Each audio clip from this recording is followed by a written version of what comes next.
हम सभी एक भजन सुना करते हैं कि हरदम है तैयार पाप कमाने के लिए, कुछ तो समय निकाल हरि गुण गाने के लिए।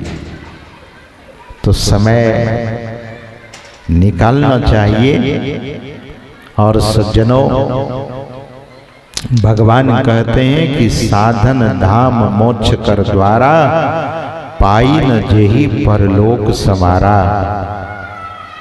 जो साधन धाम मोक्ष कर द्वारा, यह शरीर साधनों का घर है, मोक्ष का द्वार है, और इसे पाकर जिसने नहीं संभाला तो सो परत्र दुख पावई, सिर धोनी धोनी पछताए, काल ही कर्म ही ईश्वर ही मिथ्या दोष लगाए। तो मनुष्य शरीर को महत्व दिया जाए, मनुष्य जीवन को महत्व दिया जाए। और मैं तो कहता हूँ एक बात, अक्सर मैं एक बात निवेदन करता हूँ और आप लोगों से भी निवेदन कर रहा हूँ कि अगर मनुष्य जीवन से, अपने जीवन से सही माने में प्रेम है, सच्चे रूप से प्रेम है अपने जीवन से, तो जो गलतियां हो रही है, जो दोष कमाए जा रहे हैं, जो पाप इकट्ठे किए जा रहे हैं, उससे निवृत्त हो जाइए।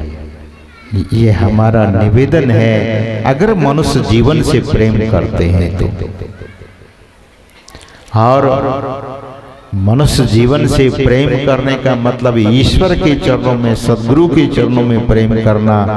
और फिर कैसे प्रेम करेंगे? उसी के लिए एक ये साधन है, पहला साधन है सत्संग। सत्संग में बैठेंगे।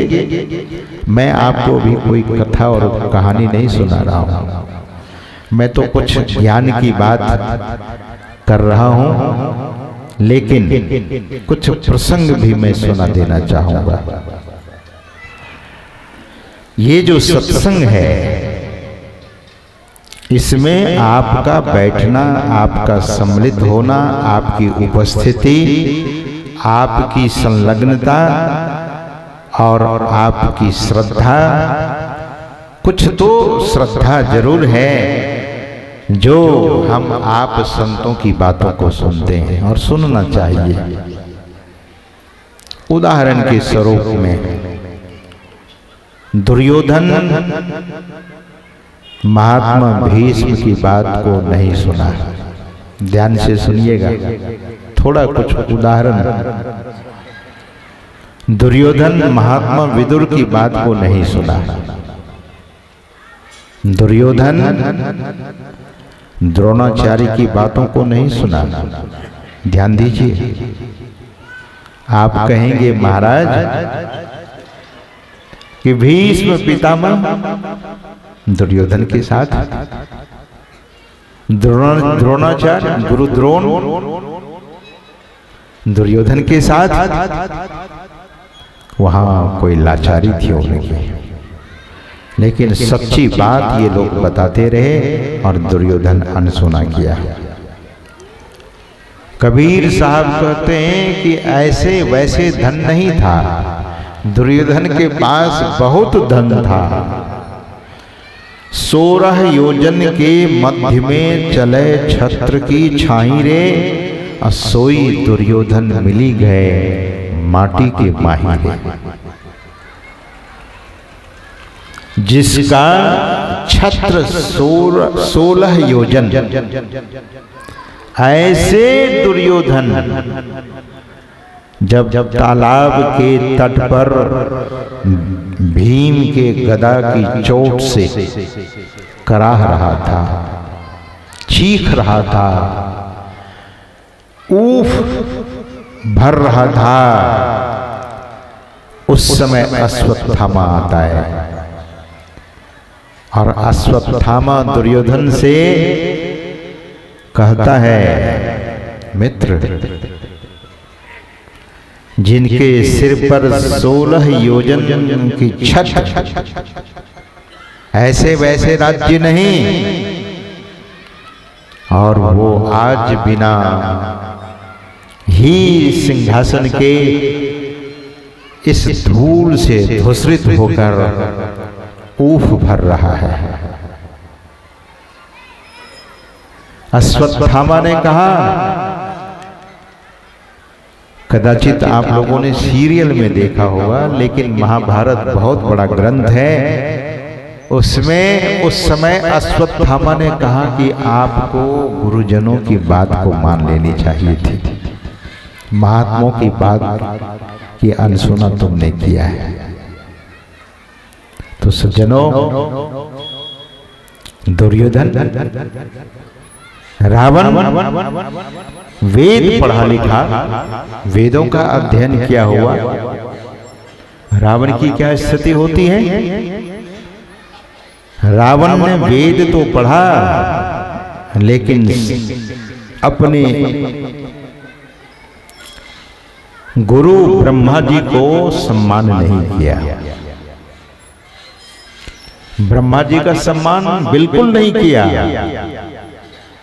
कुछ प्रशंसकों ने कहा कि आप तो बड़े विद्वान हैं, मेधावी हैं, लेकिन वेद आपने पढ़ा नहीं। तो रावण ने कहा कि वेद को पढ़ना चाहिए। बोले जरूर पढ़ना चाहिए, तो किससे मैं पढ़ूं? वेद निकला कहां से? बोले ब्रह्मा जी के मुख से वेद निकला है। बोले ब्रह्मा जी को ही बुला दो, मैं उसी से पढ़ लूंगा।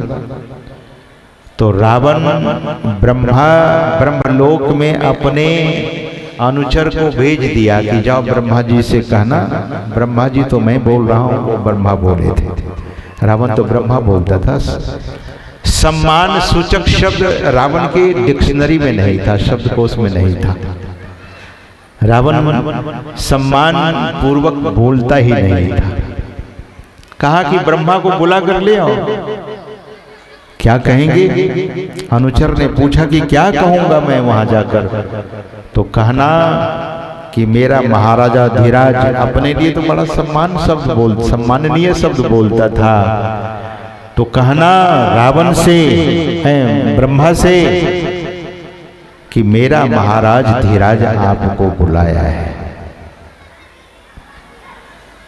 ब्रह्मा जी को बुलाया गया तो ब्रह्मा जी भी भागे भागे आए और रावण सिंहासन पर बैठा था और ब्रह्मा जी खड़े थे।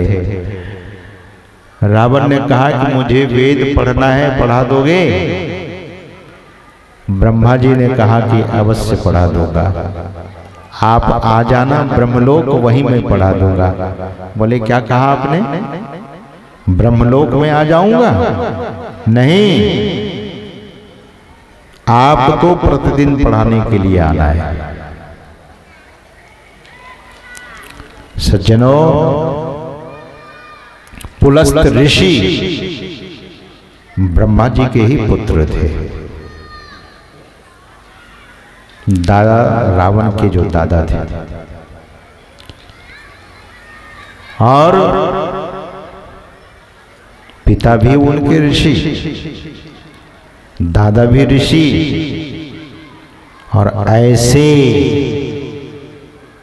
उच्च कुल में जन्म होने के बाद वृत्ति इतनी दूषित थी, वृत्ति उनकी इतनी कुंठित थी, इसी कारण बहुत बात हो गई।